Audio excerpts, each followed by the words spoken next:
Everyone, this is इंदा कौशिक। तो आज के वीडियो में हम बात करेंगे बर्थ रिडक्शन के बारे में। बहुत इंपॉर्टेंट और इजी रिएक्शन है, मतलब आपको मोस्ट ऑफ द क्वेश्चंस में इसको देखने को मिलेगा और बहुत इजी है। और हम इसके काफ़ी सारे एग्जांपल्स करेंगे। मैंने सिर्फ क्लेडर नहीं और भी अदर बुक्स या रिसर्च पेपर या फिर कहीं ना कहीं से इसके कुछ अच्छे एग्जाम्पल्स को भी ऐड करने की कोशिश की है, ताकि आपको इसका पूरा नॉलेज मिल सके और हर तरह की रिएक्शन को आप सॉल्व कर सके। तो लेट्स गेट स्टार्टेड। तो फर्स्ट ऑफ ऑल हम बर्थ रिडक्शन का जो बेसिक इंट्रोडक्शन है वो पढ़ लेते हैं। वेरी इंपॉर्टेंट टॉपिक है आपके लिए, मतलब आप कोई भी एग्ज़ाम दे रहे हैं, IIT JAM के लिए भी बहुत इंपॉर्टेंट है, गेट के लिए भी और CSIR नेट के लिए भी। और मैंने ट्राई किया है कि मैं इस वीडियो में हर तरह से आपको समझा सकूं, कुछ भी मिस ना हो। तो देखो, अगर आप देखोगे तो it's an dissolving metal reduction. Basically dissolving metal reduction के बारे में हमने लास्ट क्लास में भी बात की थी, जिसमें हमने एक रिडक्शन पढ़ते आते हैं हम, क्लीवेंशन रिडक्शन। उसमें भी क्या होता है, देखो इनमें क्या होता है, ये उस तरह की रिडक्शन है जिसमें एक सॉल्वेंट के अंदर आप क्या करते हो, कोई भी मेटल को डिज़ोल्व करते हो। जैसे कि क्लीवेंशन में हम क्या लेते हैं, जिंक को HCl में डिज़ोल्व करते हैं। सो सेम वही चीज़ है। यहाँ पे डिफरेंस क्या है कि यहाँ पे ग्रुप 1 के मेटल्स ले जाते हैं, जैसे कि सोडियम हुआ, लिथियम हुआ।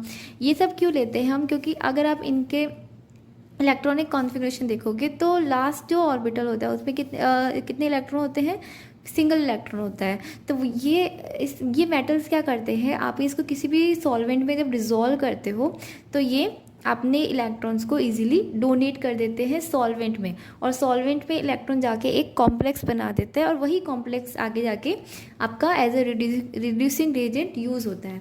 और अब ये बात करते हैं कि कहाँ कहाँ पे यूज़ हो सकता है। तो it can reduce carbonyls, alkynes and aromatic rings and many other. तो अपन उन सब के बारे में बात करेंगे। जनरली रिएक्शन देखो, जैसे कि मैंने यहाँ पे अपन ने कोई भी मेटल लिया और इसको सॉल्वेंट में डाला, ठीक है। तो ध्यान देना, ये क्या करेगा, Li+ अलग हो जाएगा और इलेक्ट्रॉन क्या करेगा, जैसे कि मैंने अमोनिया सॉल्वेंट लिया है तो इलेक्ट्रॉन क्या करेगा, अमोनिया सॉल्वेंट के साथ में एक क्या बना देगा, एक ब्लू कलर का मिक्सचर सॉल्वेंट बनाता है। ध्यान देना, हमने अभी तक जब एक रिएजेंट अगर हम बात करते हैं सोडामाइड की, तो अगर हम सोडामाइड की फॉर्मेशन की बात करें तो उसमें भी सोडियम को NH2 में डिज़ोल्व करते हैं, और यहाँ पे भी सोडियम को NH2 में अमोनिया में डिज़ोल्व करते हैं। तो डिफरेंस क्या है, वो एक बेस है और यहाँ पे ये अलग कॉम्प्लेक्स हम यूज़ कर। डिफरेंस ये है कि जब ये बेसिकली सोडामाइड की सिंथेसिस रिएक्शन ही है। जब हम सोडामाइड बनाते हैं तो हम क्या करते हैं, ये जो फर्स्ट स्टेप होता है ये क्या होता है, बहुत ही फास्ट स्टेप होता है। मतलब आपको तुरंत आप डालोगे और एक ब्लू कलर का सॉल्यूशन मिल जाएगा, बट आफ्टर सम टाइम, मतलब थोड़े टाइम के बाद में ये ब्लू कलर डिसअपेयर हो जाता है, और आपको जो फाइनल प्रोडक्ट मिलता है उसके अंदर आपको NH2 एज अ बेस मिलता है और H2 गैस निकल जाती है। तो बेसिकली यही हम क्या करते हैं, जब सोडामाइड की फॉर्मेशन करते हैं तो इस ब्लू जो सॉल्यूशन होता है उसकी रिएक्शन को कंप्लीट करवाते हैं और फाइनल प्रोडक्ट सोडामाइड हमें यूज़ करते हैं। बट इन बर्च रिडक्शन हम क्या करते हैं, ये जो ब्लू सॉल्यूशन बना है, इंस्टेंट बना है, उसी को हम डायरेक्ट रिडक्शन के लिए यूज़ करते हैं। तो यहाँ तक समझ में आया। अब देखो, हम एक एक करके बात करते हैं कि कहाँ कहाँ पे रिड्यूसिंग रिएजेंट यूज़ होगा।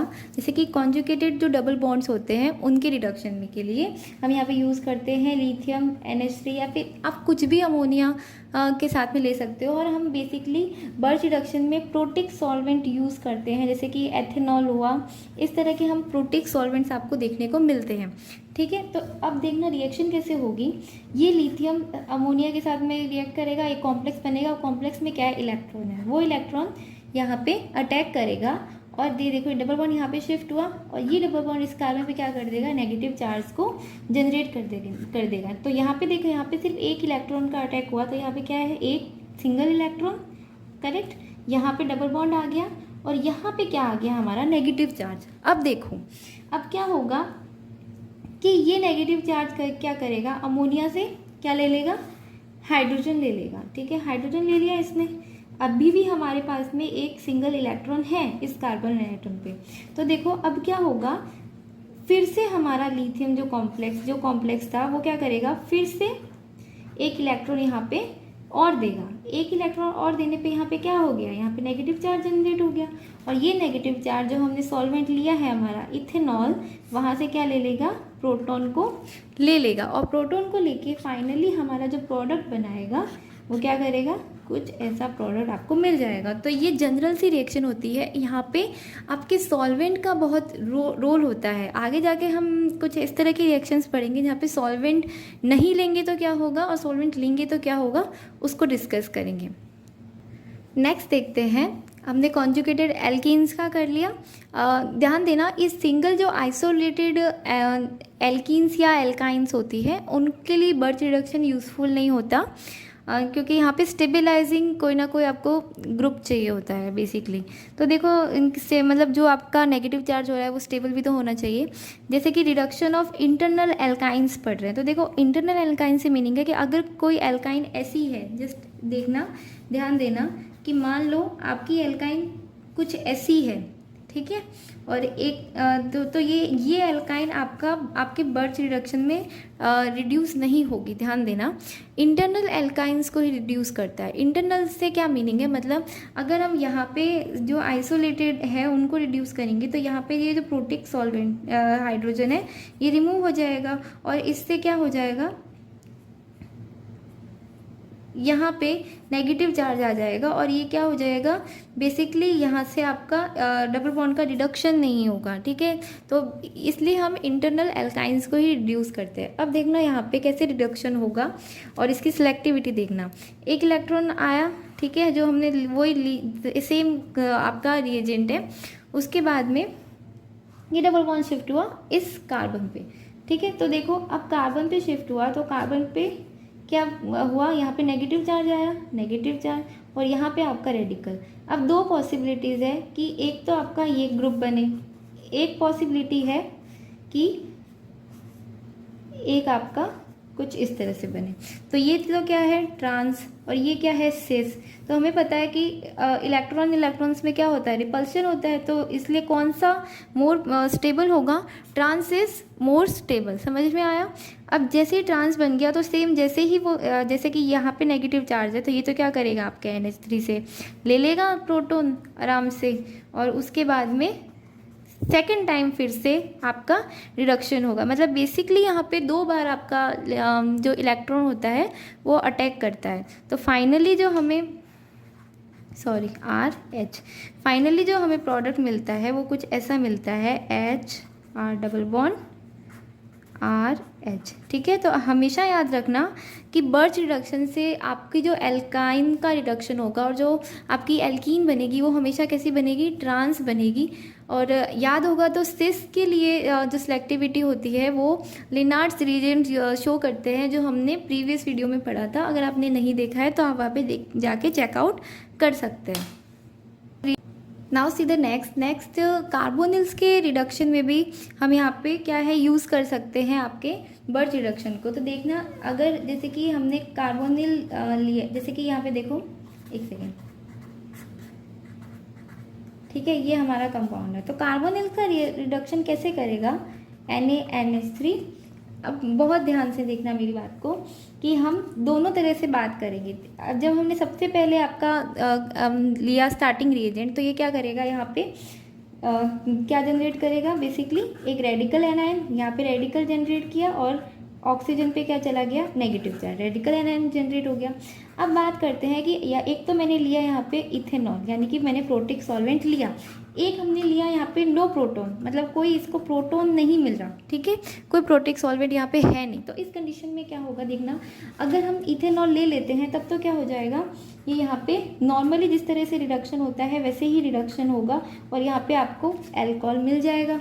बट अगर प्रोटॉन नहीं मिलता है तो यहाँ पे क्या कर देता है, ये क्या कर देता है, बेसिकली एक डाइमर की फॉर्मेशन कर देता है। बेसिकली आपको दोनों फ्री रेडिकल्स, मतलब दो मॉलिक्यूल्स जुड़ के क्या कर देते हैं, एक डाइमर बना देते हैं। और ये आपको दिखने में कुछ पता चल रहा होगा कि ये आपका क्या बन रहा है, यहाँ पे एंड में दोनों हाइड्रोजन ले लेंगे तो ये क्या बन गया आपका पिनेकॉन। तो समझ में आया कि अगर प्रोटॉन नहीं है तो ये दोनों जुड़ के डाइमर बनाएंगे। वेरी इंपॉर्टेंट, आपको सॉल्वेंट देखना पड़ेगा कि आपने एंड में क्या लिया है, इथेनॉल लिया है या फिर नॉन प्रोटिक ही रखा है। ठीक है, now see birch reduction aromatic rings के रिडक्शन में भी यूज़ होता है। बेसिकली देखना, ध्यान देना कि मोस्ट ऑफ जैसे कार्बोनिल, एल्काइंस, इन सब के जो ऑर्बिटल्स यूज़ होते हैं वो LUMO यूज़ होते हैं, मतलब लोअर ऑक्यूपाइड ऑर्बिटल्स यूज़ होता है और इलेक्ट्रॉन उनके लोअर ऑक्यूपाइड ऑर्बिटल में चला जाता है। तो सेम चीज़ है बेंजीन्स में भी। तो बेंजीन्स में भी सबसे पहले क्या होगा, कहीं पे भी एक इलेक्ट्रॉन अटैक करेगा और क्या कर देगा, जैसे कि आपके इलेक्ट्रॉन ने यहाँ पे अटैक किया तो ये डबल बॉन्ड कहाँ पे शिफ्ट हो जाएगा, इस कार्बन पे। ध्यान देना, एकदम अच्छे से समझ लेना। ठीक है, ये है। अब देखो ये जो रेडिकल एनायन है इसकी पोजीशन अब इस तरह से अरेंज होगी कि ये एक स्टेबल हो जाए। स्टेबल कब होगा, जब ये दोनों इलेक्ट्रॉन्स कहाँ होंगे, मैक्सिमम डिस्टेंस पे। तो इसके लिए क्या होगा, ये नेगेटिव चार्ज यहाँ पे मूव ऑन होगा और ये डबल पाई बॉन्ड के इलेक्ट्रॉन इस कार्बन पे आएंगे। अब मेरी बात ध्यान से देखना कि जब ये इस कार्बन पे आएंगे तो यहाँ पे क्या हो जाएगा, कुछ इस तरह की स्ट्रक्चर बनेगी। यहाँ पे देखो तो कि दोनों मैक्सिमम डिस्टेंस पे, तो इट विल बी स्टेबल। अब क्या होगा, इथेनॉल से बेसिकली जिस तरह से हमारी रिएक्शन होती है सेम वैसे ही पहले यहाँ पे प्रोटॉन का एडिशन होगा और आपका रेडिकल बचेगा। सेकेंड स्टेप में फिर से लिथियम या फिर जो भी सोडियम हम यूज़ कर रहे हैं वो क्या, सोडियम हम यूज़ कर रहे हैं तो सोडियम यहाँ पे फिर से एक और इलेक्ट्रॉन को डोनेट कर देगा और यहाँ पे क्या आ गया आपका नेगेटिव चार्ज, और वो फर्दर इथेनॉल से प्रोटॉन लेके आपका इस तरह का कंपाउंड बना देगा। ध्यान देना, जो हमारा एरोमेटिक रिंग्स है इनका बर्च रिडक्शन कैसा रिडक्शन करता है, पार्शियल रिडक्शन करता है। कंप्लीट रिडक्शन नहीं होता, बर्च रिडक्शन के थ्रू आपको पार्शियल रिडक्टिव प्रोडक्ट ही मिलेगा। अब बात करते हैं रिजियो सेलेक्टिविटी की, कि अगर आपकी रिंग पे कोई ग्रुप्स लगे हुए हैं तो बर्च रिडक्शन में किस तरह के चेंजेस आपको देखने को मिलेंगे।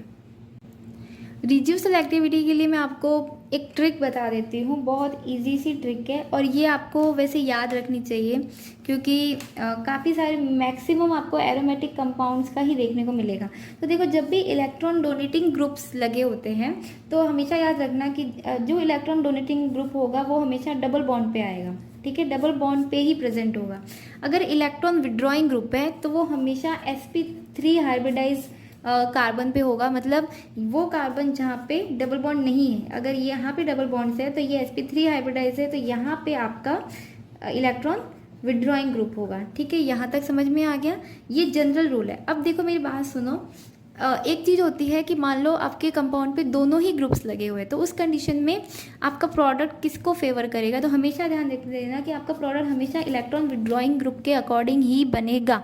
क्यों बनेगा, क्योंकि अभी हमने LUMO की बात की, तो बेसिकली अगर जिसकी लोअर ऑक्यूपाइड मॉलिक्यूलर ऑर्बिटल की एनर्जी जितनी लो होगी वो उतना ही अच्छी इजीली बर्च रिडक्शन देगा। इलेक्ट्रॉन विड्रॉइंग ग्रुप क्या करते हैं, इलेक्ट्रॉन रिड्यूस कर लेते हैं और क्या कर देते हैं, इसके LUMO की एनर्जी को डिक्रीज कर देते हैं compare to the electron donating groups. इसलिए हमेशा इलेक्ट्रॉन विड्रॉइंग ग्रुप की ही अकॉर्डिंग क्या होगा, आपका प्रोडक्ट बनेगा हमेशा। अगर दोनों होगा तो आपको हमेशा इलेक्ट्रॉन विड्रॉइंग ग्रुप को ही प्रेफर करना है। ठीक है, अब देखो जनरल रिएक्शन देख लेते हैं, जनरली कैसे होगा। एक चीज़ और देखना कि जो इलेक्ट्रॉन डोनेटिंग ग्रुप होता है इसमें आपको मेटा प्रोडक्ट मिलता है और इलेक्ट्रॉन विड्रॉइंग ग्रुप में आपको इप्सो अटैक देखने को मिलता है या फिर पैरा।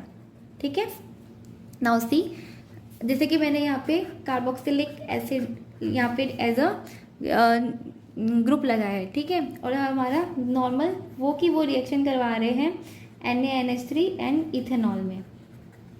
ठीक है, तो यहाँ पे क्या होगा, सबसे पहले जो रेडिकल बनेगा, तो मेरी बात ध्यान से देखना कि देखो जब यहाँ पे जैसे कि मान लो इलेक्ट्रॉन आया, इलेक्ट्रॉन कहाँ पे अटैक करेगा, पैरा पे अटैक करेगा। ठीक है, तो पैरा पे अटैक कर रहा है, क्यों अटैक कर रहा है, क्योंकि देखो अगर पैरा पे इलेक्ट्रॉन का अटैक हुआ, ध्यान देना, तो ये डबल बॉन्ड यहाँ पे शिफ्ट होंगे और उसके बाद मतलब एक बार यहाँ पे इस कार्बन पे आएंगे, इसके बाद में इस कार्बन से यहाँ पे डबल बॉन्ड बनेगा और ये डबल बॉन्ड कहाँ, फाइनली नेगेटिव चार्ज कहाँ बन रहा है, इस कार्बन पे बन रहा है। तो देखो अगर इस कार्बन पे जहाँ पे आपका इलेक्ट्रॉन विड्रॉइंग ग्रुप लगा है वहाँ पे अगर नेगेटिव चार्ज आता है आपको ऐसे अटैक कराना है कि आपके नेगेटिव चार्ज कहाँ पे आए, इस कार्बन पे आए जहाँ पे इलेक्ट्रॉन विड्रॉइंग ग्रुप लगा है। तो देखो इलेक्ट्रॉन विड्रॉइंग ग्रुप यहाँ से क्या कर देगा, इस कार्बन से नेगेटिव चार्ज को क्या कर लेगा, स्टेबलाइज कर देगा। इसलिए ये पोजीशन स्टेबल होती है और इसीलिए sp3 कार्बन पे अटैक होते हैं। समझ में आया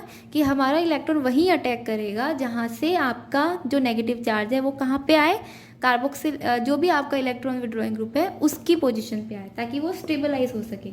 जब ये स्टेबलाइज हो जाएगा तो उसका ये क्या करेगा बेसिकली, अब देखना जैसे कि अपन ने बात की थी कि प्रोटॉन फर्स्ट ऑफ ऑल जो क्या होगा, प्रोटॉन रिमूवल। तो बेसिकली ये जो आपका COH ग्रुप है ये भी क्या बना देगा, आपका कार्बोक्सिलेट एनाइन बना देगा। ठीक है, पर कार्बोक्सिलेट एनाइन भी क्या है, as a electron withdrawing group होता है, तो कोई फ़र्क नहीं पड़ेगा। तो इस कंडीशन में अगर हम अब इथेनॉल का यूज़ करेंगे तो ये क्या करेगा, दोनों जगह यहाँ पे भी प्रोटॉन दे देगा और यहाँ पे भी आपका प्रोटॉन दे देगा। अब आपको सिर्फ फ्री रेडिकल बचेगा। समझ में आया, सॉल्वेंट दोनों को कर देगा। उसके बाद में अब फिर से हमारा एक इलेक्ट्रॉन ऐड होगा और फाइनली हमें जो प्रोडक्ट मिलेगा वो कैसा मिलेगा, हमारा इस तरह का प्रोडक्ट मिलेगा। बाकी आपको सिर्फ ट्रिक से याद रखोगे तो आपके लिए अच्छा है। ठीक है, आपको मैकेनिज्म में लिखने की ही जरूरत नहीं है, आपको सीधा समझ में आ जाएगा। अब मान लो कि आपके कोई भी इलेक्ट्रॉन डोनेटिंग ग्रुप लगा हुआ है, जैसे कि OMe लगा हुआ है। ठीक है, यहाँ पे देखो क्या होगा कि अब जो आपका इलेक्ट्रॉन है, ठीक है, जो भी आप इलेक्ट्रॉन यूज़ कर रहे हो वो इलेक्ट्रॉन कहाँ पे अटैक करेगा कि कैसे भी करके इस OMe पे क्या नेगेटिव चार्ज नहीं आना चाहिए, क्योंकि यहाँ पे आएगा तो ये भी डोनेटिंग ग्रुप है तो वो और ज़्यादा इंक्रीज हो जाएगा, डिस्टेबलाइज हो जाएगा, तो ये पैरा पे अटैक कर नहीं सकता। तो ठीक है, मान लो कि इसने कहाँ पे अटैक किया, इसके यहाँ पे ऑर्थो पे अटैक किया। ठीक है, तो यहाँ पे देखो, यहाँ पे क्या हुआ, फ्री रेडिकल बना, ये डबल बॉन्ड शिफ्ट हुआ इस कार्बन पे, तो यहाँ पे आपके आ गया नेगेटिव चार्ज। ठीक है, OMe। ठीक है, अब हमने इथेनॉल जब लेंगे तो अब ये क्या होगा, ये नेगेटिव चार्ज यहाँ पे मूव ऑन होगा। ठीक है, ये नेगेटिव चार्ज यहाँ पे डबल बॉन्ड बनाएगा और ये पाई बॉन्ड चला जाएगा यहाँ पे इस कार्बन पे, तो यहाँ पे आ गया आपका फाइनली नेगेटिव चार्ज। तो अब मेरी बात देखना कि कैसे भी जब आपने इस तरह से इसको रोटेट किया तो ये नेगेटिव चार्ज कहाँ पे नहीं आ रहा, इस OMe पे नहीं आ रहा है, नहीं आ रहा है। दैट मीन कि आपको कुछ इस तरह से मिल रहा है, यहाँ पे नेगेटिव चार्ज है और इथेनॉल से आपका जो फाइनल प्रोडक्ट आपको मिलेगा वो कुछ ऐसा मिलेगा। समझ में आ रहा है कि हमने इस तरह से इलेक्ट्रॉन का अटैक करवाया है कि आपका जो फाइनल प्रोडक्ट मिले उसमें इस कार्बन पे कभी भी नेगेटिव चार्ज नहीं आना चाहिए। क्यों? क्योंकि यहाँ पे ऑलरेडी इलेक्ट्रॉन डोनेटिंग ग्रुप है और ये इसको और ज़्यादा डिस्टेबलाइज कर देगा। Now see the one most important thing कि ये जो हमारा फाइनल प्रोडक्ट मिला, अगर हमारा सॉल्वेंट इसके बाद में हमने इसको प्रोटिक सॉल्यूशन दे दिया, ठीक है, तो उस कंडीशन में ये क्या कर देगा, अपना आइसोमराइजेशन के थ्रू क्या कर देगा, बेसिकली कॉन्जुगेटेड आपको प्रोडक्ट दे देगा। कॉन्जुगेटेड प्रोडक्ट मतलब ये डबल बॉन्ड यहाँ पे शिफ्ट हो जाएगा और ये मोर स्टेबल कॉन्जुगेटेड आपको प्रोडक्ट दे देगा। बट ये तभी होगा जब आप कोई ना कोई इसको प्रोटिक सॉल्वेंट मतलब दोगे, अलग से इसको एसिडिक मीडियम दोगे। बेसिकली एसिडिक मीडियम आप दोगे ना, एंड में अगर आपको कहीं पे भी दिख जाए, पूरी रिएक्शन के बाद में H+ दिख जाए तो समझ जाना कि आपका फाइनल प्रोडक्ट कुछ इस तरह का मिलेगा। ठीक है, क्यों? क्योंकि ये इलेक्ट्रॉन्स यहाँ पे शिफ्ट होकर डबल बॉन्ड बना सकते हैं। ठीक है, प्रोटिक सॉल्वेंट हो जाएगा। जब हम NMe2 यानी कि बेसिकली आप एनिलिन्स का कोई भी डेरिवेटिव यूज़ करते हो या फिर एनिलिन्स यूज़ करते हो, तो एनिलिन्स में क्या हो जाता है, ये रिएक्शन अनस्टॉपेबल हो जाती है विदाउट प्रोटिक सॉल्वेंट के भी। ये हमेशा आपको फाइनल प्रोडक्ट क्या देगा, आपका कॉन्जुगेटेड प्रोडक्ट ही देगा। ये बहुत इंपॉर्टेंट एग्जांपल है, वेरी मोस्ट इम्पॉर्टेंट, कि जब भी एनिलिन डेरिवेटिव या एनिलिन्स होगी तो आपको कैसा प्रोडक्ट मिलेगा, कॉन्जुगेटेड मिलेगा। अब रीजियो सेलेक्टिविटी के कुछ एग्जांपल्स देखते हैं। फर्स्ट देखो कि आपको ग्रुप्स देखने हैं, आपको इंडक्टिव और मेसोमेरिक इफेक्ट्स को ध्यान दे के रखना है और देखना हमेशा आपको जो जैसे कि इलेक्ट्रॉन विड्रॉइंग के फेवर में ही करना है फर्स्ट ऑफ ऑल तो, ठीक है। और अगर दोनों ही डोनेटिंग ग्रुप्स हो तो आपको उसके अकॉर्डिंग बनाना है कि वो जिसका मिजोमेरिक इफेक्ट ज़्यादा प्लस एम ज़्यादा हो वो कहाँ पे आए, डबल बॉन्ड पे आए। तो देखो यहाँ पे COH है और यहाँ पे CH3 है, इसका तो प्लस आई होता है, पर COH बहुत अच्छा इलेक्ट्रॉन विड्रॉइंग ग्रुप है। तो यहाँ पे आपको जो प्रोडक्ट मिलेगा वो कैसा मिलेगा, आपका COOH के अकॉर्डिंग मिलेगा, ना कि आपके CH3 के अकॉर्डिंग। तो आपका फाइनल प्रोडक्ट आपको CH3COOH यहाँ पे कुछ इस तरह का मिलेगा। अगर यहाँ पे ये मेटा पोजीशन पे है तब भी आपको जो प्रोडक्ट मिलेगा उसमें भी आपको किसको प्रीफर करना है, इसी को प्रीफर करना है। वैसे देखोगे अगर कंडीशन, तो देखो जो इलेक्ट्रॉन डोनेटिंग ग्रुप है वो भी कहाँ पे आ रहा है, आपका डबल बॉन्ड पे ही आ रहा है। पर कई बार ऐसी कंडीशन हो जाती है कि ये डबल बॉन्ड पे नहीं आता है, तब आपको प्रेफरेंस देखनी पड़ती है। जैसे कि यहाँ पे देखो, यहाँ पे OH एंड फ्लोरीन लगा हुआ है, ठीक है। तो OH तो क्या करेगा, बेसिकली इलेक्ट्रॉन डोनेट करेगा, ठीक है। और फ्लोरीन्स क्या करेंगे, इसका इलेक्ट्रोनेगेटिविटी बहुत ज़्यादा है, तो ये क्या करेगा भाई, इलेक्ट्रोनेगेटिविटी तो इलेक्ट्रॉन्स को क्या करेगा, विड्रॉ करेगा। तो इसको आपको कहाँ पे लाना है, ऐसे कार्बन पे लाना है जहाँ पे डबल बॉन्ड ना हो। तो आपका फाइनल प्रोडक्ट कैसा मिलेगा, कुछ ऐसा मिलेगा। और देखो दोनों ही कंडीशन कंप्लीट हो रही है, ये यहाँ पे आ रहा है और ये यहाँ पे आ रहा है, ठीक है। नेक्स्ट देखिए, नेक्स्ट में क्या है, आपका जो फ्लोरीन है वो पैरा पे लगा हुआ है, ठीक है। तो आपका प्रोडक्ट कैसा मिलेगा, आपको कुछ ऐसा देखने को मिलेगा। नेक्स्ट में यहाँ पे देखो ब्रोमीन और NO2 है, हेलोजन और NO2 में अगर आप देखोगे कि कौन ज़्यादा पावरफुल है, तो NO2 is more powerful. NO2 के पास में इलेक्ट्रॉन विड्रॉइंग की पावर बहुत ज़्यादा होती है, इसलिए आपका प्रोडक्ट जो भी बनेगा वो किसके फेवर में बनेगा, आपके NO2 के फेवर में बनेगा, उसी के अकॉर्डिंग बनेगा। अगर अब देखो यहाँ पे OMe लगा हुआ है, CH3 लगा हुआ है, दोनों ही डोनेटिंग ग्रुप है। तो ऐसे ट्राई करो कि दोनों ही डबल बॉन्ड पे आते हो, अगर पॉसिबल हो। तो देखो अगर यहाँ पे हमारा प्रोडक्ट कुछ इस तरह का है, तो दोनों ही यहाँ पे आ रहे हैं, डबल बॉन्ड पे आ रहे हैं, तो ये आपका कैसे होंगे, मेजर प्रोडक्ट्स होंगे। तो ये हमने कुछ बात की रिड्यूस रिएक्टिविटी की। Now let us move on to the next type of reaction. अब हम बात करेंगे जब अल्फा बीटा अनसैचुरेटेड कीटोन्स का रिडक्शन होता है। It's very important. मैं आपको दो तरह की रिएक्शंस दे के समझाती हूँ, और दोनों ही एग्जाम पॉइंट ऑफ व्यू से बहुत इंपॉर्टेंट है। ध्यान से देखना मेरी बात को समझना अच्छे से, ठीक है। ये हमारा कंपाउंड है, ठीक है। इसके ऊपर अगर हम बर्च रिडक्शन करवाते हैं तो यहाँ पे हम सॉल्वेंट इफेक्ट को पढ़ेंगे।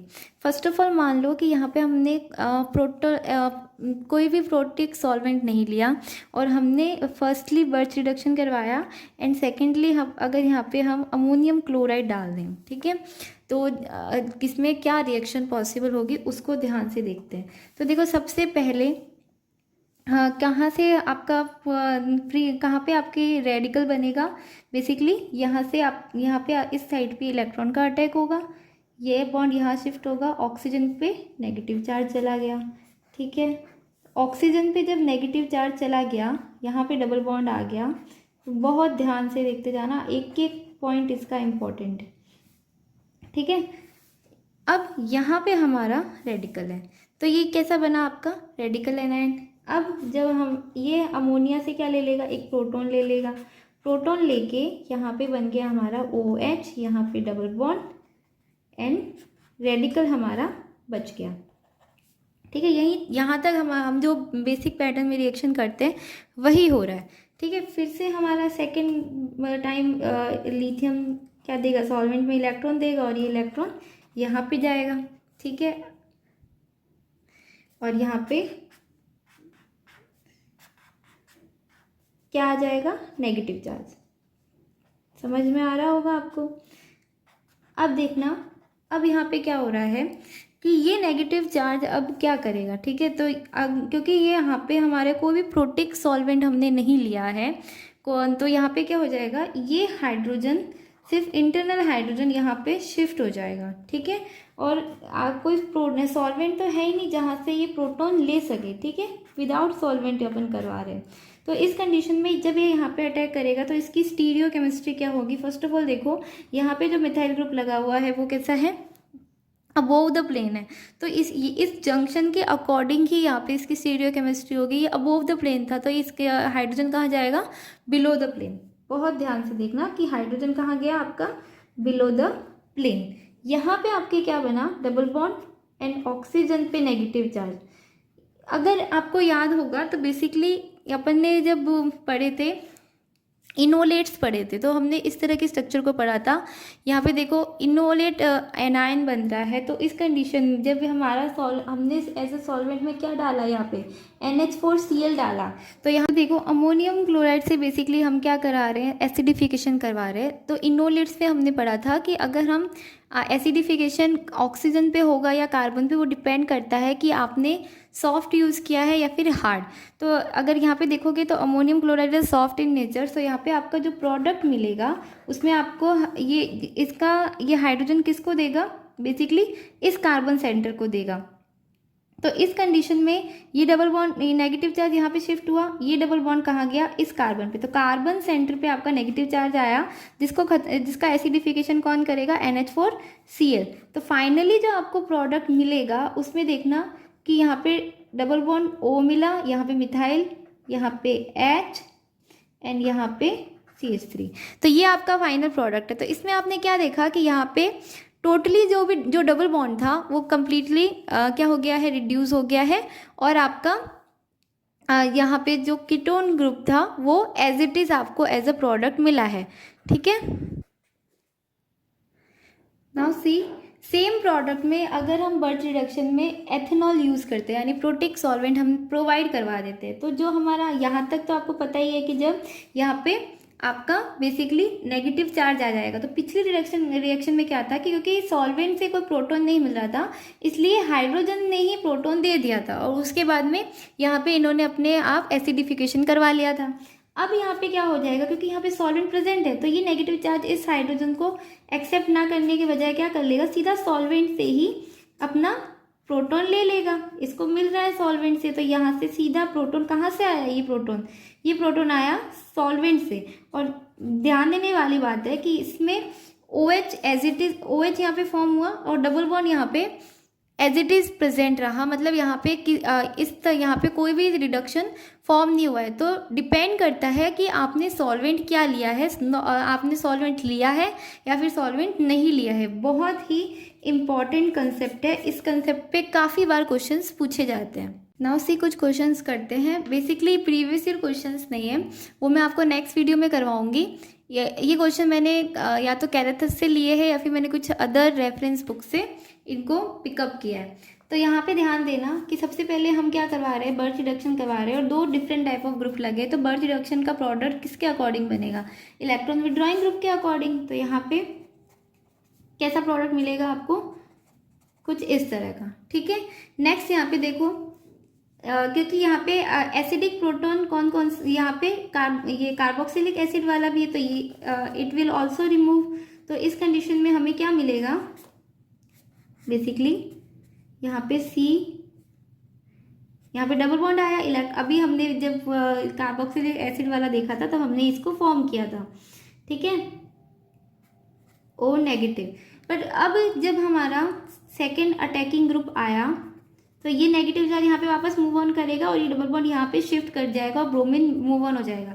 यहाँ पे डबल बॉन्ड क्यों आया, क्योंकि यहाँ पे इस कार्बन सेंटर पे क्या आया था, नेगेटिव चार्ज आया था। मैंने पूरा प्रोसेस नहीं लिखा है क्योंकि हम एक्सप्लेन कर चुके हैं। और यहाँ पे नेगेटिव चार्ज आएगा, इसलिए यहाँ पे क्या हो जाएगा, डबल बॉन्ड फॉर्म हो जाएगा और ऑक्सीजन पे नेगेटिव चार्ज आ जाएगा। फिर ये नेगेटिव चार्ज क्या करेगा, फिर से मूव ऑन करेगा और यहाँ पे बेसिकली ये पूरी चेन जो है ये यहाँ पे हमारी अटैच हो जाएगी। यहाँ पे COO नेगेटिव एंड यहाँ पे C7H15, ये पूरी चेन अटैच हो गई। अब ध्यान देखो, क्योंकि यहाँ पे हम हीट दे रहे हैं, जब हीट दे रहे हैं तो ऑब्वियस है कि यहाँ से माइनस CO2 होगा, CO2 रिमूव हो गया और यहाँ पे हमारा OMe एंड C7H15 ये चेन है। बट एक ध्यान देखो, क्योंकि यहाँ पे हमने क्या दिया है, एसिडिक मीडियम दिया है HCl। तो जब हम HCl देते हैं और अगर हमारे ग्रुप में क्या लगा हो, OMe लगा हो, तो हम क्या बोलते हैं कि OMe क्या देता है, आइसोमराइजेशन देता है। तो बेसिकली यहाँ से ये मिथाइल ग्रुप मूव ऑन होगा, ये बॉन्ड यहाँ पे डबल बॉन्ड बनाएगा और ये यहाँ पे नेगेटिव चार्ज फॉर्म करेगा, जो यहाँ HCl से क्या ले लेगा, प्रोटॉन ले लेगा। तो अब बेसिकली आपका जो फाइनल प्रोडक्ट मिलेगा वो आपको क्या मिलेगा कि यहाँ पे नेगेटिव चार्ज आया, ठीक है, और यहाँ पे डबल बॉन्ड O, यहाँ पे C2C7H15 और यहाँ पे डबल बॉन्ड है। तो अब देखो जब यहाँ पे नेगेटिव चार्ज है, ये क्या, ये यहाँ प्रोटॉन ले लेगा और उसके बाद में जो आपका फाइनल प्रोडक्ट मिलेगा उसमें आपको डबल बॉन्ड O C7H15 मिला। बट देखो कि जब भी कॉन्जुगेशन पॉसिबल हो तो प्रिफर होता है कि वहाँ पे कॉन्जुगेशन हो जाए, इसलिए यहाँ से ये प्रोटॉन क्या करेगा, रिमूव, यहाँ से ये प्रोटॉन अपना प्लेस छोड़ देगा और यहाँ पे आपको जो फाइनल प्रोडक्ट मिलेगा वो आपको बेसिकली एक कॉन्जुगेटेड कीटोन मिलेगा। बेसिकली कैसा प्रोडक्ट मिलेगा, कॉन्जुगेटेड कीटोन मिलेगा। क्यों मिलेगा, क्योंकि इट्स प्रिफर। और बेसिकली देखना जब ये इस तरह का आइसोमेराइजेशन यानी कि जब कॉन्जुगेटेड आपको मिलता है, ये तभी मिलता है जब आपका कैसा ग्रुप लगा हो, OMe या फिर NMe2 इस तरह के ग्रुप्स लगे होते हैं, तभी मिलता है। Now see the next example.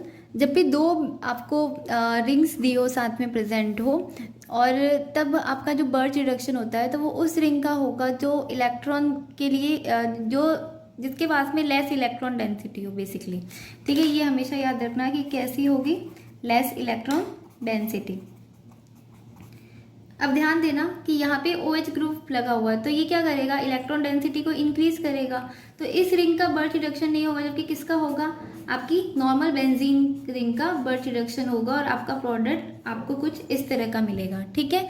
Next example देखो। नेक्स्ट एग्जांपल में बेसिकली यहाँ पे OMe ग्रुप लगा हुआ है एंड यहाँ पे OH ग्रुप लगा हुआ है। तो हमेशा ध्यान देना कि फिनॉल्स का बर्च रिडक्शन नहीं होता है। क्यों, क्योंकि ये बेसिकली यहाँ पे फिनॉक्साइड एनायन बना देते हैं, तो यहाँ पे बर्च रिडक्शन ये शो नहीं करते, इसलिए आपका फिनॉल ग्रुप जो होता है ना वो उसका रिडक्शन नहीं हो सकता बर्च रिडक्शन के थ्रू।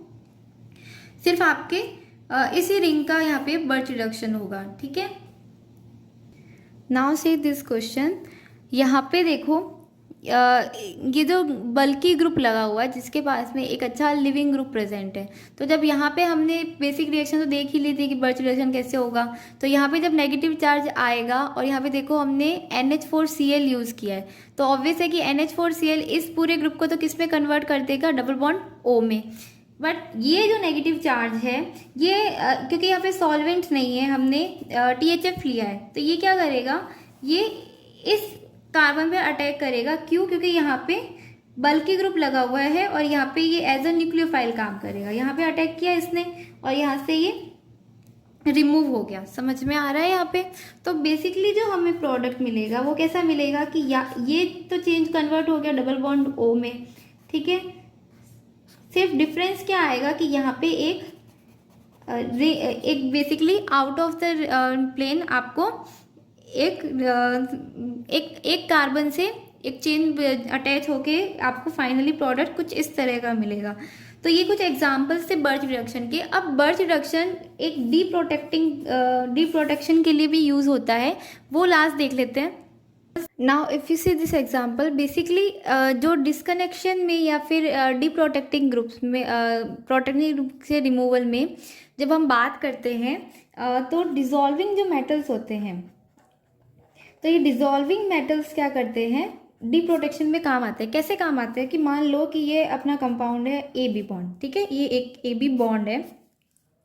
अगर continue dissolving metal 2 electron continue provide करवा दे तो यहाँ पे क्या हो जाएगा कि ये बॉन्ड ब्रेक हो जाएगा और सेपरेटली A और B पे क्या आ जाएगा, नेगेटिव चार्ज आ जाएगा, जो अमोनिया से क्या कर लेगा, प्रोटॉन लेके HA या HB बना देगा। बेसिकली मतलब ये जो इसका एप्लीकेशन है, इसका एप्लीकेशन किस में होता है, जैसे कि जो भी एमिनो या फिर थायो ग्रुप्स होते हैं, एमिनो ग्रुप्स या थायो ग्रुप या हाइड्रोक्सी ग्रुप्स, इन सब पे जो भी प्रोटेक्टिंग ग्रुप्स होते हैं उनकी डी प्रोटेक्शन में इसका बहुत अच्छा यूज़ होता है। और ये जितने भी प्रोटेक्टिंग ग्रुप है उनको रिमूव करके क्या जोड़ेगा, हाइड्रोजन को ऐड कर देगा। तो यहाँ पे अगर आप एग्जाम्पल को देखोगे तो यहाँ पे देखो, यहाँ पे NH के ऊपर ये पूरा प्रोटेक्टिंग ग्रुप लगा हुआ है, तो ये पूरा बॉन्ड यहाँ से ब्रेक हो जाएगा और यहाँ पे एक हाइड्रोजन ऐड हो जाएगा। सो यू कैन सी कि यहाँ पे NH2 आ गया। सेम यहाँ पे देखो सल्फर ग्रुप है और सल्फर पे ये पूरा प्रोटेक्टिंग ग्रुप लगा हुआ है, तो ये बॉन्ड यहाँ से ब्रेक होगा और यहाँ पे हाइड्रोजन आ जाएगा, इसलिए यहाँ पे SH आ गया। और ये जो हमें कंपाउंड मिला है, this is glutathione. Basically glutathione is अगर आपने सुना होगा तो ये ग्लूटाथायोन इज़ बेसिकली हार्मोन, और इसके लिए अलग ये क्या करता है, मेलानिन के पिगमेंटेशन को रिड्यूस करता है, इसलिए ग्लूटाथायोन की मेडिसिन्स ली जाती है। जिन लोगों को जैसे बेसिकली इसका एप्लीकेशन जैसे ब्यूटी प्रोडक्ट्स में होता है ग्लूटाथायोन का, ताकि मेलानिन जो डार्क स्पॉटिंग एजेंट है उसकी स्पॉटिंग को रिड्यूस किया जाए, इसलिए ग्लूटाथायोन का सिंथेसिस होता है। तो basically it's the synthesis of glutathione. और हमने यहाँ पे डीप प्रोटेक्शन किसके थ्रू किया, बेसिकली हमारे डिजॉल्विंग मेटल्स के थ्रू किया। तो यहाँ तक मैंने बर्च रिडक्शन में आपको काफ़ी कुछ एप्लीकेशंस बताए। अगर कुछ रिमेनिंग रह गया होगा, क्योंकि ये बहुत वाइल्ड टॉपिक है, मैंने ट्राई किया कि मैं आपको हर तरह की रिएक्शन करवा सकूं, बट हम इसके प्रीवियस ईयर क्वेश्चन करेंगे नेक्स्ट वीडियो में, जिसमें अपन देखेंगे कि क्वेश्चन को किस तरह से हम सिर्फ बर्च रिडक्शन के थ्रू अप्रोच कर सकते हैं। अगर आपको अदर मैकेनिज्म भी नहीं आते हैं तो बहुत ईजिली जनरल ऑर्गेनिक केमिस्ट्री और बर्च रिडक्शन के थ्रू अपन किस तरह से इसके क्वेश्चंस को सॉल्व कर सकते हैं। और अगर कोई कंसेप्ट छूट गया होगा तो वहीं पे मैं आपको एक्सप्लेन कर दूंगी। तो होपफुली ये वीडियो आपके लिए यूजफुल रहा होगा। If you like the video then please like, share and comment and subscribe my channel. Thank you for watching.